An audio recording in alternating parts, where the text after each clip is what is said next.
Well, hi everybody. Let me get myself in here somehow. Tui Snider here. Yeah. Oh, hey, a few people showed up. I was a little worried because, well, first of all, can you guys hear me? Let me know if you can hear me or not.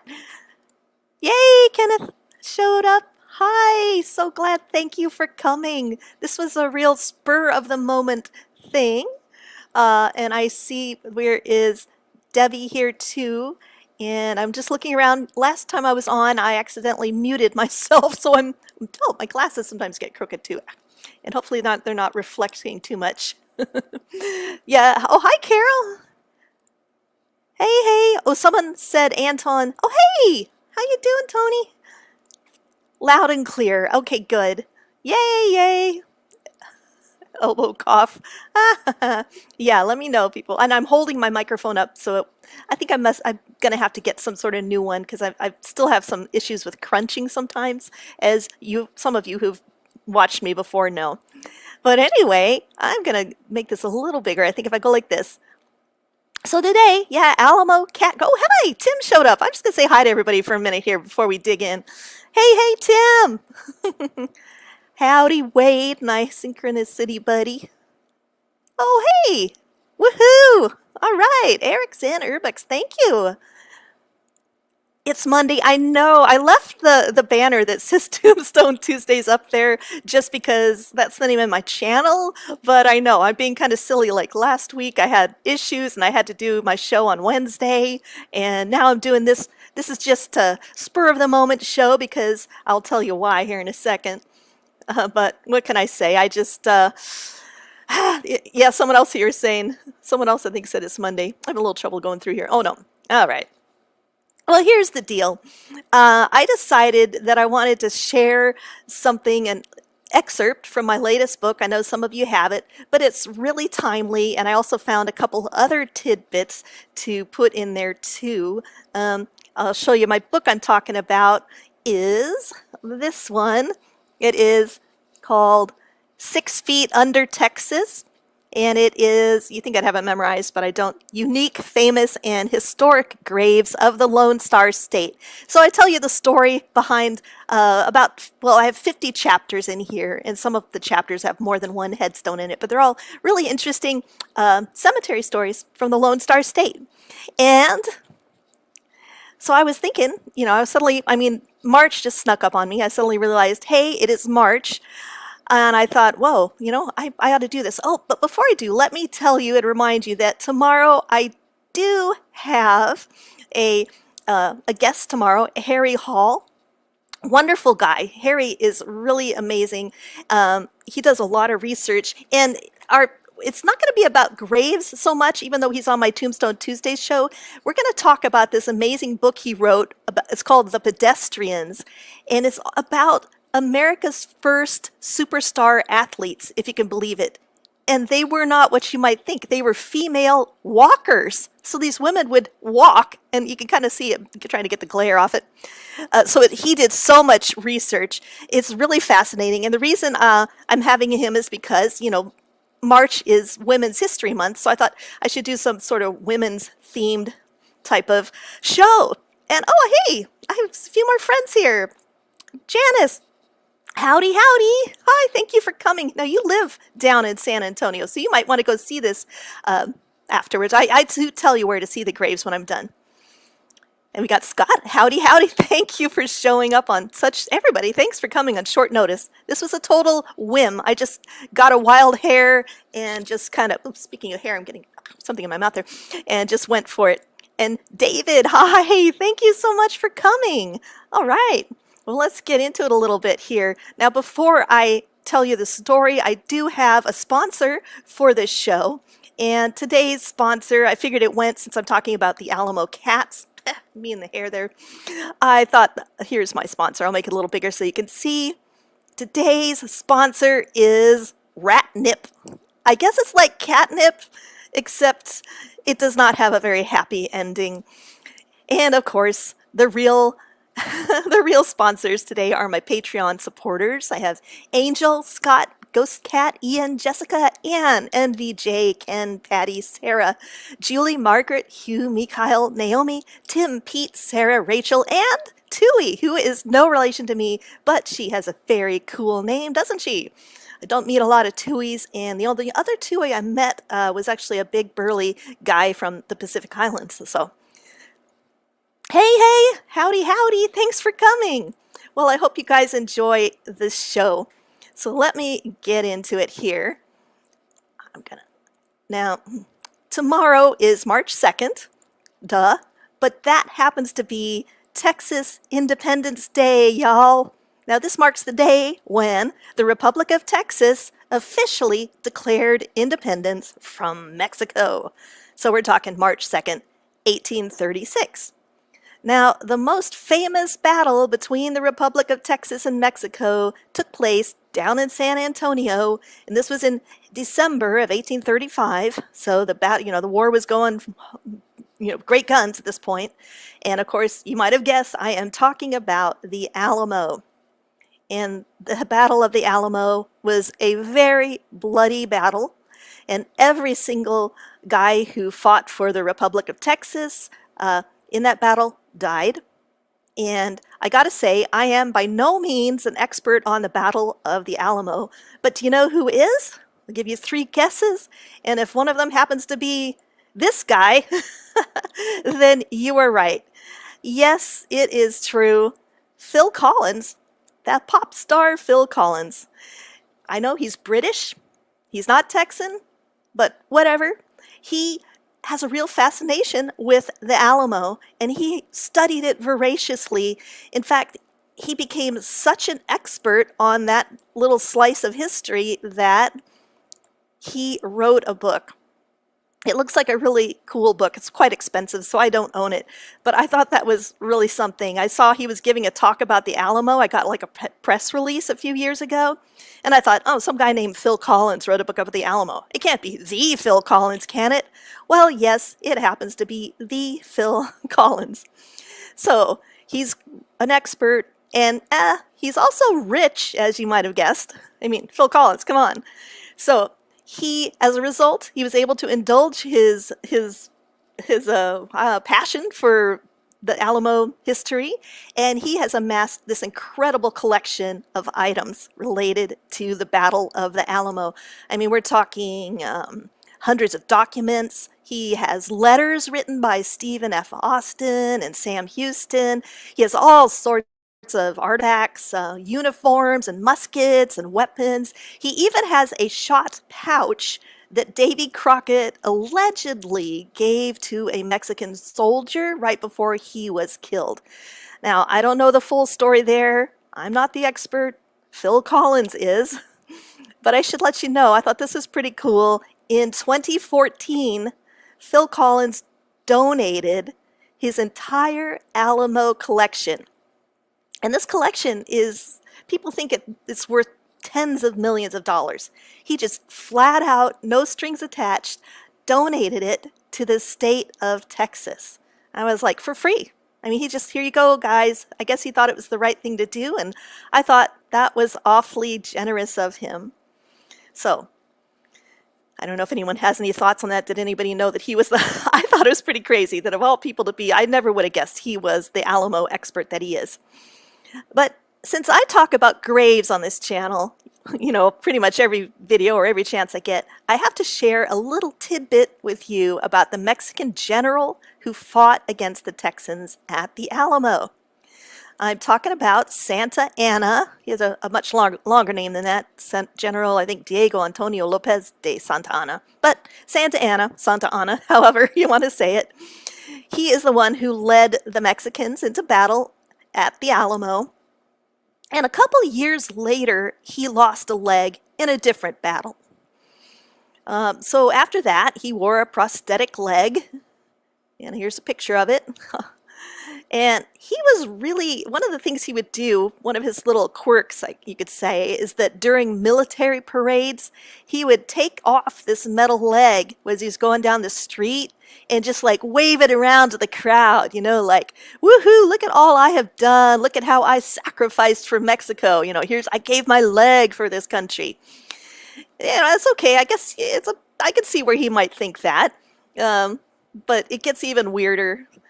In those days, now I don't know if I've talked about this. I know I've talked about it in my books. I'm not sure if I've mentioned in my videos or not much.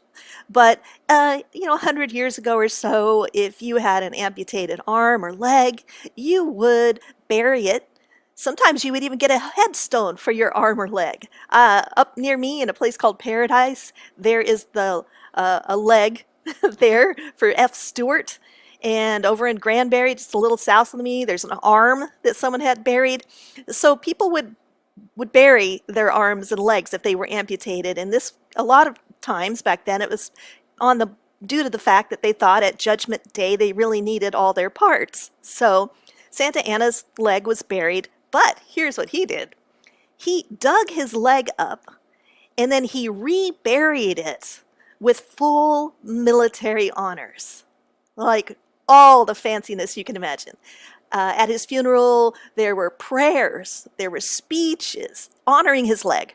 They blew cannons off, they shot guns, and they even recited poetry about the amazing exploits of Santa Anna's fantastic leg. Now, I thought that was pretty crazy, and it was a very badass leg waving. I know. I mean, I could really see that. Woo! Look at my leg. So, and then when they buried it in. Well, here I've got. I'm not sure if this is where it's buried. This is when you go to find a grave and you look up Santa Anna. This is what you get. Now, I don't know if this is, all of Santa Anna is there, or just his leg, or if his leg is somewhere else.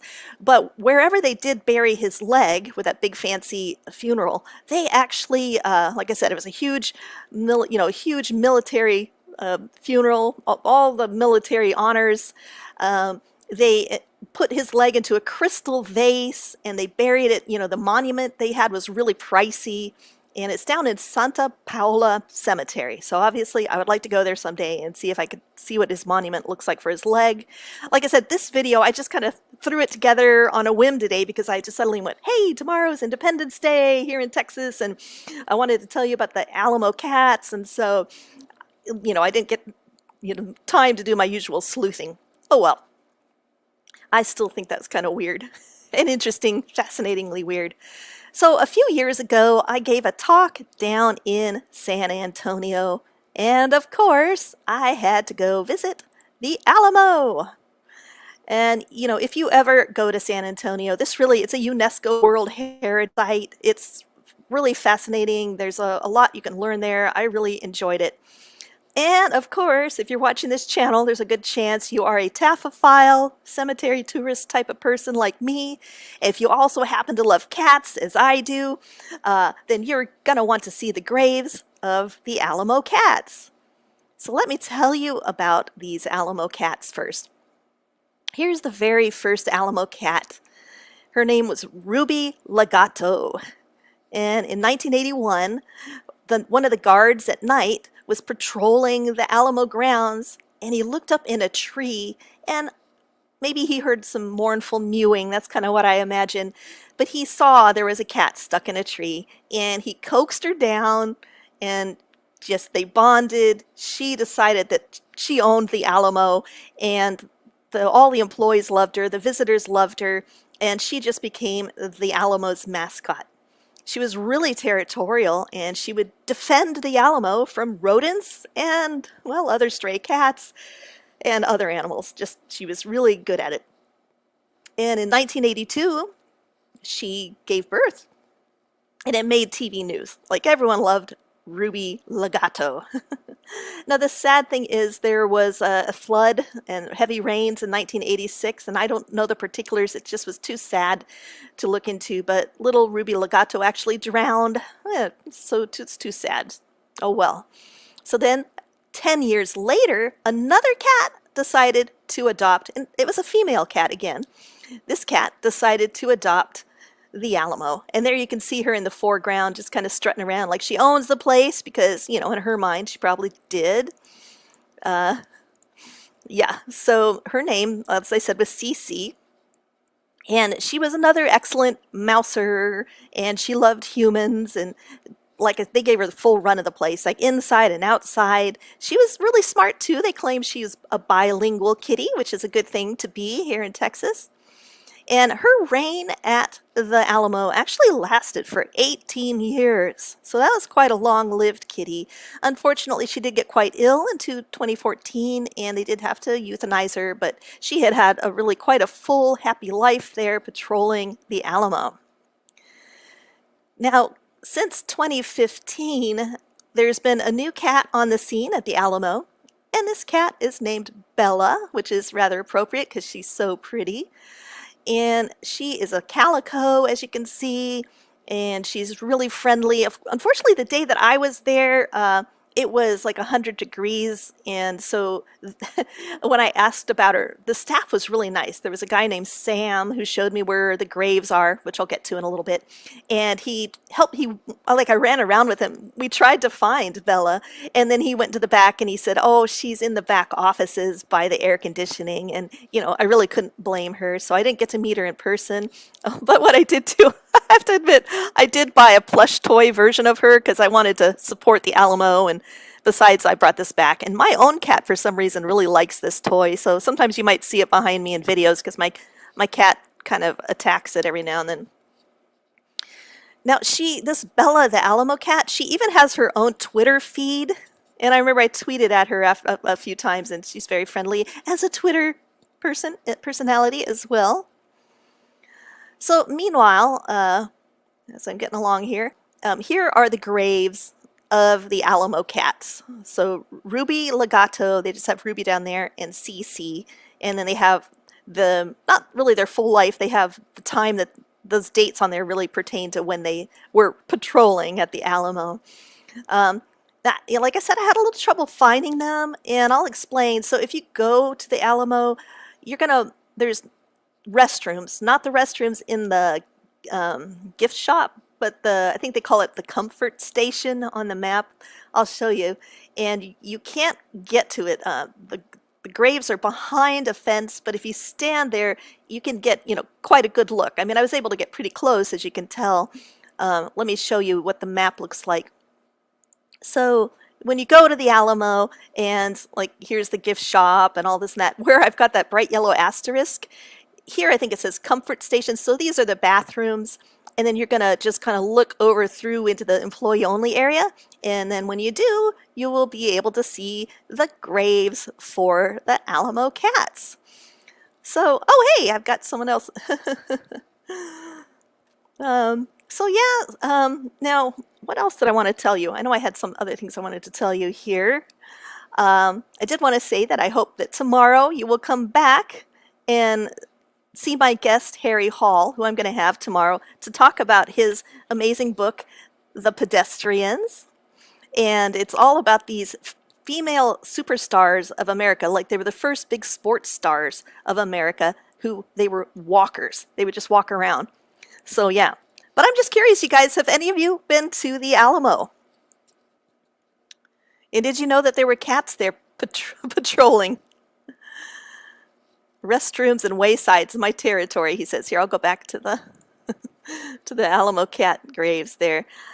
Yeah, restrooms are actually pretty fascinating. All around the world, they're all quite different. My favorite restroom that I think that I've been to was down in Argentina. It was so pretty. I was like, man, I just want to hang out here. I never feel that way about a restroom. I mean, who feels that way about a restroom? So, and I think I said hi to Sandra. Did I get you in there? I'm not sure if I clicked on that or not. Hey, Sandra, thank you for coming. So I don't know if anyone wanted to see any of those pictures again. I guess you could always catch the replay if you want to hear about how that weird leg burial and just a couple Phil Collins, how he ties in with the Alamo. I thought that was pretty strange. Yeah, guys, that was it. I guess it's just kind of a short one tonight. I mostly just wanted to share something about for Texas Independence Day being tomorrow. Get it? Oh, what is it? I don't get it. Oh man, I feel dumb. I'll have to look later. Jeez, I don't get it. Maybe it's a, what do I see? It's like a bulldozer and a hat? Oh man, I don't know. Been there several times. Ah, he's been to the Alamo. So have you seen the Alamo cats, Robert, when you were there? Thanks for watching, Carol.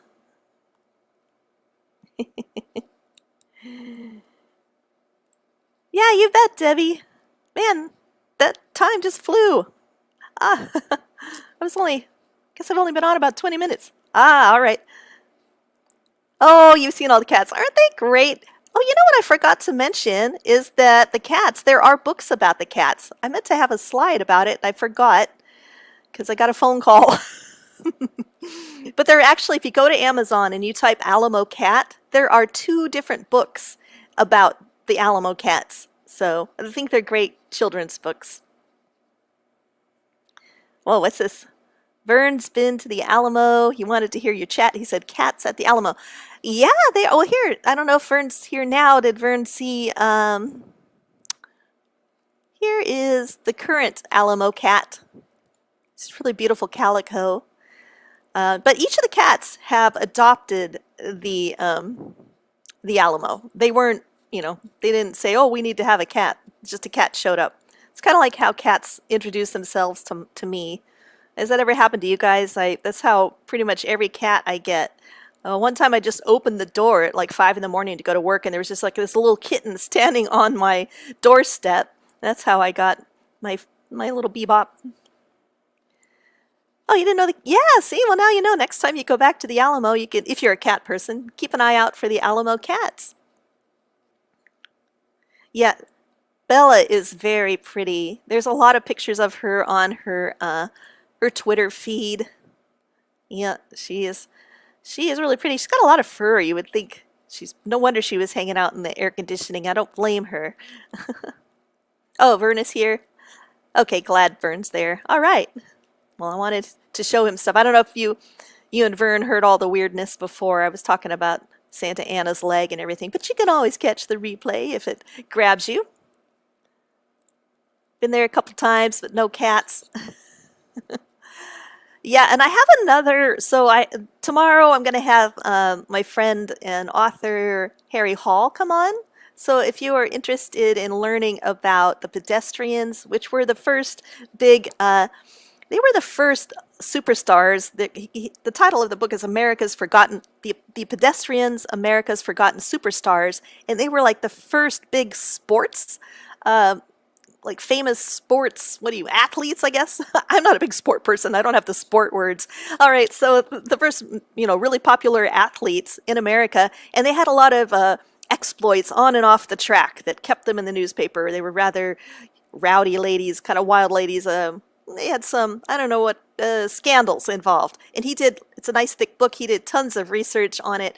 So we'll be talking, he also has an interesting story about something that happened when he was researching his own genealogy. So you might, if you're anyone, I know some people who watch this show do genealogy too. So you might be interested in that. And then I should also let you know that on Sunday, I'm going to do a show about the tragic history of International Women's Day, because it was a real surprise when I found out the history. I realized someone emailed me the other day and asked when I would be doing more of my forgotten history kind of videos, and I try to do everything, but I can't. So I'm like, yeah, suddenly I'm like thinking of all these forgotten histories that I can do. So that's it, everybody. Thank you so much for watching, and I don't know if there's any questions you guys have. I'll wait a little bit. I feel like I'm on the phone with someone and it's like, you hang up. No, you hang up. Usually I'm interviewing somebody, so I've got a full hour. Oh, here, I know what I should do, y'all. While you're here, make sure you like and subscribe, because that is good for me. Here we go. Yeah, be sure to like and subscribe if you haven't already. And if you are new, if you just are getting to know me, and if you think that cemetery symbols is something you would like to learn more about, I invite you to go by my website and sign up for my a free book. You can download this book, The Many Meanings of Hands in Historic Cemeteries. And hands are a really great way to start learning about cemetery symbols, so I made a little freebie for people. So check that out. All right. Well, okay, guys, come back tomorrow. And, oops, I'm clicking on the wrong buttons here. I'm so bummed, actually. I have to tell you, right as I was getting everything set up, and I decided to do it in the room by the stove so it would be warmer this time. Last time I was in the other room, but it's colder there, and I managed to get some bright light. Hope the lighting's good enough. And, oh, Tui, how many cats have lived with me? Oh my goodness. Well, a lot. I pretty much always have a cat living with me. Like when I don't, it's more like there's been a few years in my life when I didn't have a cat living with me, and it's always sad. When I live someplace, I never truly feel at home until I have a cat and I have a piano. And if I have a cat and a piano, then at that point it has become a home for me. So, don't know. Do you have any cats? I have one of your cemetery books. Plan to go to your site and see if you have anything on Boston or Salem, as I'm planning a trip there. We spoke a little about Boston on the most recent Tombstone Tuesdays video. My guest was Angel Kronk, and she lives in Boston. So she talked about some of the granary. You have to go see that big famous cemetery there. Mother Goose is buried there. And people take goose feathers and leave them at her grave, so you'll want to check that out. Paul Revere, Sam Adams. I don't know. I've never been to Boston. I'm really dying to go. Every time I've planned a trip there, something happens. Last year, you can kind of guess what happened. I had a big trip planned. I was going to go see Edgar Allan Poe's grave and go up the Eastern Seaboard and all this and that. And we didn't get to do it. So, oh well. But I hope you enjoy my book. Nicole. I've often been cat adjacent. Yes, cats do come to me. I mean, Larry, my husband, he's like, what are you? Is there an Airbnb with you? Are you in some sort of cat directory? Several times we have been in swimming pools, like at a hotel, swimming, and a cat will just come up to me. Well, to me, like no one, there'll be other people in the pool, and the cat will just come over and sit down, and he's like, what, you are petting the cat from inside the pool? This is just crazy. So I do seem to have a little bit of cat magnetism. Only one for you? Well, yeah, some of my cats have just either disappeared or met sad ends, so I hang on to them as long as I can. Visicia has, I just subscribed to your channel. Oh yeah, go back, look at the past episodes. Oh, great. Oh, the Edgar Gorey house. Oh, that sounds really wonderful. You're going to have a great time. Well, keep me posted. Sign up for my newsletter if you want. I try to share goodies on there, not just my stuff, but other people's stuff as well. I send something out every Sunday, and you get the free guide to hands if you go there. Person has 2 indoor cats and 4 outdoor feral kitties. Yeah, oh my gosh, we had quite a thing where I tried to adopt my cat, Miss Otis, who right while I was getting set up for this show tonight, she was actually sitting perfectly behind here. She was all illuminated, just like, oh, she looked so great. I thought, this is perfect. Of course, right as the show starts, she just thumps off and left, but oh well. But so she's female, and there was a stray kitty who was a boy. We called him Bachelor number 3, and he was super friendly. He kind of had extra long fangs. He was black and had extra long fangs, and I always worry about black cats. They don't always, some people are superstitious against them, and some people are, I've known people who've had their cat disappeared because it was black. So anyway, I went as far as I fed this cat, made friends with this cat. I took him to the vet, got his shots, got him fixed, and as soon as he recovered, he, I guess, went back home to wherever home was. I guess whoever he lives with wasn't taking care of him. I really think you should get your cats fixed and get all their shots, because there's feline AIDS and feline leukemia around there. So there's my big cat soapbox. No cars, just one very spoiled dog. Well, whatever pet you've got, you got to spoil him. That's good. Oh, you found me. Oh, you do get my newsletter. Oh, well, that's how I found out about this place. Oh, alrighty, alrighty. Well, I wasn't trying to. I never know who has it. Sometimes someone I've known for years and mingled with online, they're suddenly like, "Oh, you have a newsletter?" Actually, I should mention it on Facebook every now and then. Oh, well, that's awfully nice. Thanks, Wade. Well, okay, guys. That I guess that's it for tonight. Um, it's really nice hanging out with you, and I appreciate you coming on the spur of the moment like this. Remember to come back tomorrow, and you will have Harry, who is a really great guy here, and he has some really interesting stories to tell us. So it's going to be great. And then on Sunday, like I said, I'm going to do something about the tragic history of International Women's Day. So thanks again, everybody. Be sure to like and subscribe. And, well, have a good night. And I'll see you again soon, I hope. Bye, everybody.